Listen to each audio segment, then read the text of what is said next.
Baik, sebelum memulai pelajaran, silakan yang ada sampah di sekitar tempat duduknya diambil terlebih dahulu. Itu kertas roti. Silakan disimpan, nanti baru dibuang ya. Baik, kita mulai pembelajaran kita dengan membacakan basmalah. Bismillahirrahmanirrahim. Baik anak-anak semuanya, materi kita hari ini itu tentang mahkum fi dan mahkum alaih. Tujuan pembelajaran kita agar anak-anak Bapak mengetahui mahkum fi dan mahkum alaih beserta contohnya, serta dampak bagi orang yang meninggalkan mahkum fi dan mahkum alaih dalam kehidupannya. Dan metode pembelajaran kita diskusi kelompok menggunakan model group investigation. Nanti Bapak akan membuat anak menjadi 2 kelompok. Sudah dibentuk kelompoknya? Sudah. Terima kasih ya. Sebelumnya sudah membentuk kelompok. Dan di kelompok nanti Bapak akan memberikan lembar kerja LKPD, dan LKPD ini akan dikerjakan oleh masing-masing kelompok. Bapak akan membagikan ini berdasarkan materi kita hari ini. Sebelumnya silakan diperhatikan penjelasan Bapak terlebih dahulu, karena nanti di akhir pembelajaran Bapak akan mengevaluasi pembelajaran kita melalui game edukasi. Bisa dipahami? Bisa. Oke. Langsung saja kita masuk kepada materi kita hari ini, yaitu mahkum fi dan mahkum alaih. Materi sebelumnya kita telah membahas tentang hakim dan hukum. Apa anak-anak masih ingat apa itu hakim, apa itu hukum? Ingat Saya, Pak, ya. hakim itu ialah orang yang membuat hukum, akan tetapi bukan orang yang ada di pengadilan, yang pastinya yaitu Allah Subhanahu Wa Taala. Sedangkan hukum ialah orang yang menetapkan hukuman tersebut. Oke. Baik, terima kasih. Jawabannya sudah benar. Jadi perlu Bapak ulas kembali bahwa hakim yang dimaksudnya adalah Allah Subhanahu Wa Taala yang membuat hukum. Kemudian hukum tersebut adalah aturan-aturan yang berkaitan yang mengatur kehidupan kita di dunia ini. Bisa dipahami? Bisa, Pak. Berarti kita bisa melanjutkan materi kita yang untuk hari ini. Untuk hari ini kita akan membahas mahkum fi dan mahkum alaih. Sebelumnya ada yang mengetahui apa itu mahkum fi dan mahkum alaih? Belum? Langsung saja Bapak jelaskan. Berkaitan dengan mahkum fi. Mahkum fi ini adalah objek hukum, yaitu perbuatan mukallaf. Siapa mukallaf? Mukallaf ini orang yang diberikan orang yang Allah beri beban hukum kepadanya. Jadi benang merah dari mahkum fi ini ialah pengertiannya adalah perlakuan dari seseorang yang dikenakan hukum pada dirinya. Bisa dipahami? Insyaallah. Sedangkan mahkum alaih yaitu seseorang yang dikenai kitab Allah. Artinya seseorang yang telah dikenakan hukum oleh Allah Subhanahu Wa Taala yang disebut dengan mukallaf. Jadi kalau mahkum fi adalah perbuatannya, sedangkan mahkum alaih adalah orang yang dikenakan hukum tersebut. Dari penjelasan tersebut bisa dipahami? Bisa, Pak. Kalau bisa dipahami, Bapak minta askian. Mahkum alaih ini sama dengan objek ya Pak? Ya. Orang yang dikenakan hukum. Karena mahkum itu adalah perbuatan hukum itu. Ya. Ya. Betul sekali. Jadi betul jawaban dari Askia tadi bahwa mahkum itu adalah perbuatannya, sedangkan mahkum alaih adalah objek orang yang dikenakan hukum tersebut. Kita lanjutkan kepada mahkum fi. Syarat sahnya perbuatan disyaratkan dengan 3 syarat. Yang pertama yaitu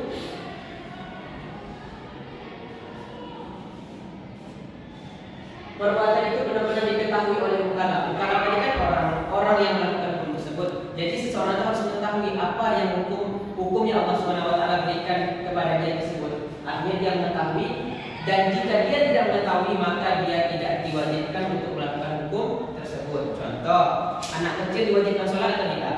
Tidak, Pak. Kenapa? Karena belum mencapai batas usia Pak. Ya, itu jawabannya. Ketika anak kecil tersebut sudah beranjak dewasa, maka dia diwajibkan untuk sholat. Kemudian yang kedua, tuntutan untuk keluar dari orang yang punya kuasa. Jadi orang yang melakukan hukum tersebut artinya orang yang memiliki kekuasaan atas hukum tersebut. Artinya dia mampu melakukannya, dia bisa melakukannya. Orang yang tidak memiliki kemampuan atas pelaksanaan kemudahan di dalam melakukan suatu kegiatan dalam kehidupan sehari-hari yang berkaitan dengan hukum. Kemudian yang ketiga, yaitu perbuatan yang dituntut adalah perbuatan yang mungkin bisa dilakukan. Jadi sesuatu yang dilakukan oleh mukallaf ini ia bisa lakukan, bukan yang tidak bisa dilakukan. Kalau ada sesuatu yang tidak bisa dilakukan oleh seorang mukallaf tersebut, maka itu bukan merupakan kewajiban hukum yang dilakukan olehnya, karena sesuatu yang dilakukan itu di luar nalar dan di luar batas kemampuan orang tersebut. Bisa dipahami? Bisa. Oke. Bapak boleh izin, Pak? Ya, silakan. Nah, kemudian berkaitan dengan materi kita ini mengenai sahnya memberi beban kepada mukallaf dalam syariat ada dua. Yang pertama, mukallaf memahami dalil taklif. Dalil taklif ini dalil-dalil yang jelas terdapat di dalam Al-Quran. Misal, kita mengetahui perintah Allah Subhanahu Wa Taala tentang salat, ya kan? Berarti kita paham bahwa ini merupakan kewajiban bagi kita. Jadi orang tersebut harus melakukan perintah tersebut karena jelas hukumnya terdapat di dalam Al-Quran berdasarkan dalil yang Allah Subhanahu Wa Taala turunkan. Kemudian mukallaf adalah orang yang ahli sesuatu yang disebabkan kepadanya. Tentu orang yang menjalani hukum tentu orang yang mempunyai kepandaian, orang yang mengetahui terhadap hukum tersebut. Jika orang tersebut tidak mengetahui hukum, maka dia tidak dikenakan hukum. Contohnya orang gila. Apakah orang gila diwajibkan sholat? Tidak, karena dia tidak mengetahui dari perintah hukum tersebut. Makanya dia tidak bisa melakukan sholat. Kemudian hukum antara hakim, hukum mahkum fi dan mahkum alaihi itu kaitannya seperti ini. Sholat diwajibkan kepada seluruh umat Islam. Setuju? Setuju. Nah, hakim di sini adalah Allah Subhanahu Wa Taala. Allah yang memerintahkan sholat kepada kita. Artinya Allah yang membuat hukum bahwasanya sholat tersebut diperintahkan oleh umatnya. Kemudian hukum yaitu wajib, aturan tadi. Jadi pelaksanaan sholat tersebut hukumnya wajib. Kemudian mahkum fi yaitu perbuatan. Mahkum fi yaitu perbuatannya. Apa perbuatannya? Sholat, puasa, zakat, haji. Kemudian mahkum alaihi. Siapa yang dihukum? Umat Islam. Dari penjelasan tersebut bisa dipahami? Oke. Sekarang Bapak kasih lembar kerjanya yang ada di kelompok 1 dan yang di kelompok 2. Tugaskan Anda cari contoh kelompok 1 cari contoh mahkum fi beserta dampaknya, kelompok 2 cari contoh mahkum alaihi beserta dampaknya. Apa, Pak? Mahkum alaihi. Mahkum alaihi itu objek orangnya. Ya. Contoh orang yang melakukan sholat itu juga. Dampaknya ketika dia tidak melakukan sholat maka ia akan dihisab. Kelompok 1 ada kendala? Bisa dipahami? Mahkum fi ini kan perbuatan yang contoh seorang yang melakukan sholat, yang melakukan perbuatan pelaksanaan sholat.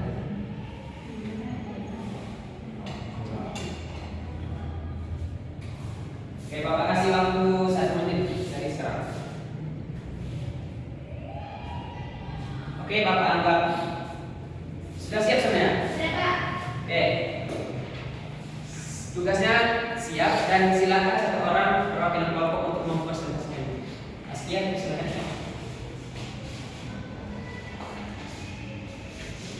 Dimana di sini kami kelompok 2 mencari contoh mahkum alaihi dan dampak ketika tidak mengikutinya. Di sini kami mengambil contoh orang yang sedang melaksanakan sholat, itu adalah mahkum alaihinya.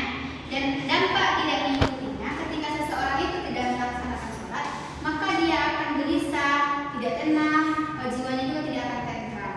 Mungkin itu saja, Pak. Oke, baik, terima kasih. Benar sekali jawaban Askia. Kasih apa Askia? Ya, jadi mahkum alaihi itu adalah orang yang melakukannya. Jadi orang tersebut sholat dan bentuk sholat itu adalah bentuk dari mahkum alaihi. Kemudian dampaknya ketika dia tidak sholat maka dia akan jauh dari Allah Subhanahu Wa Taala, hidupnya tidak tenang dan tidak mendapatkan nikmatnya kehidupan di dunia dan akhirat. Kelompok 2 Ananda Eki, silakan duduk yang baik ya. Baik, dari kami itu dengan tegas contoh mengikuti dan dampak tidak mengikutinya. Itu contoh yang kami dapatkan yaitu berpuasa di bulan Ramadan. Jika dan dampaknya jika tidak mengikutinya, maka wajib berpuasa dan berdosa. Baik, terima kasih. Jawabannya benar dan kasih aplaus untuk jawaban dari kelompok 1 bahwa mahkum fi itu adalah perbuatannya. Jadi perbuatan yang dilakukan oleh seseorang yang berkaitan dengan hukum maka itulah yang disebut mahkum alaih, dan dampak ketika tidak mengikuti mahkum alaih ya dia akan jauh daripada syariat-syariat Islam yang telah Allah Subhanahu wa taala berikan. Sampai di sini bisa dipahami materi kita hari ini? Bisa. Jika bisa, Bapak akan langsung mengadakan evaluasi pembelajaran kita hari ini. Langsung dulu ya. Cara mainnya seperti ini, anak-anak Bapak semuanya. Ini ada 5 pertanyaan dan masing-masing kelompok satu perwakilan yang bisa jawab silakan maju ke depan untuk menekan jawaban salah satu jawaban di sini. Misal C, satu orang menekan dengan ketentuan masing-masing mempunyai alarm masing-masing. Alarm kelompok 1 apa? Telepon kita Selain tahu. kita telepon. Top. Kelompok 2? Yang lain? Tetot. Kelompok 1 apa alarmnya? Top. Kelompok 2? Kelompok 1 tot, kelompok 2 tetot. Sekarang bisa kita mulai? Oke, siap-siap ya. Siapa yang bisa silakan maju ke depan. Ada hadiahnya Pak. Ada? 1.000 Pak. Enggak. Oke, siap-siap ya. Siapa yang bisa? Langsung maju.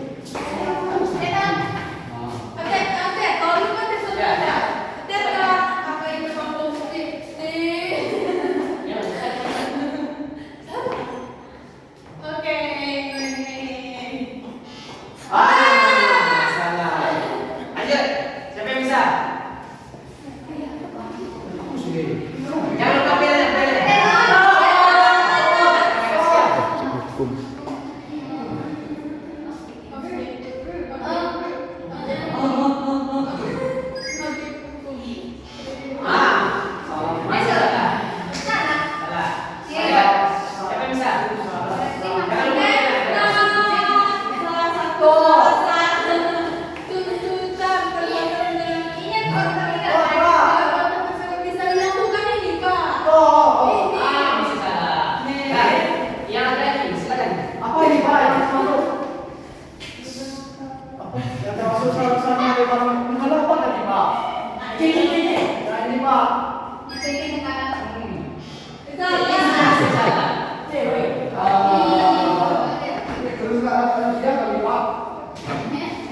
Jawaban Anda terus tepat. Mungkin pertanyaannya mengecoh.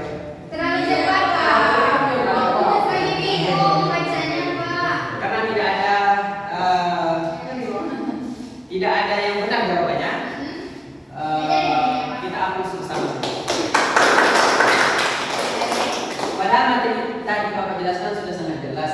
Cuman ketika anak-anak Bapak mengerjakan evaluasi ini mungkin karena terburu-buru dan tidak fokus kepada jawabannya. Iya Pak. Tapi Bapak tanya sekali lagi, apakah paham dari materi Bapak tadi? Paham kan? Oke. Sekarang jika sudah paham, Bapak minta kita simpulkan materi kita hari ini. Ada yang bisa? Mahkum fi dan mahkum alaih. Pengertian.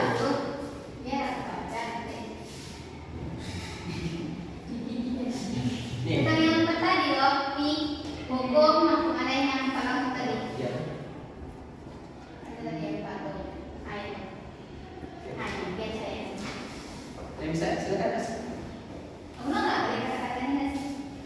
Lanjut saja. Silakan disimpulkan sedikit materi kita.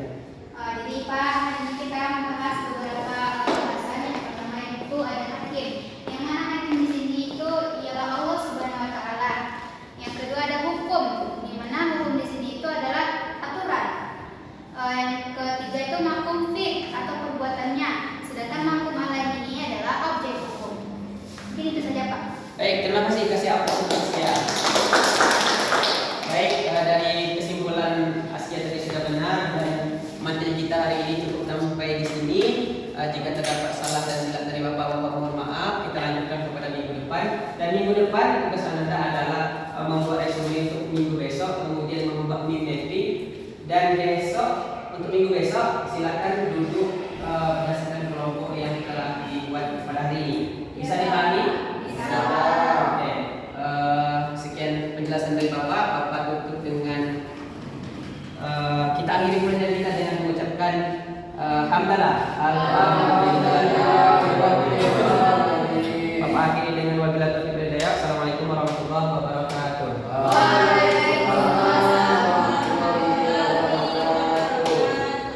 Oke, terima kasih. Pak, izin dulu ya. Ya Pak.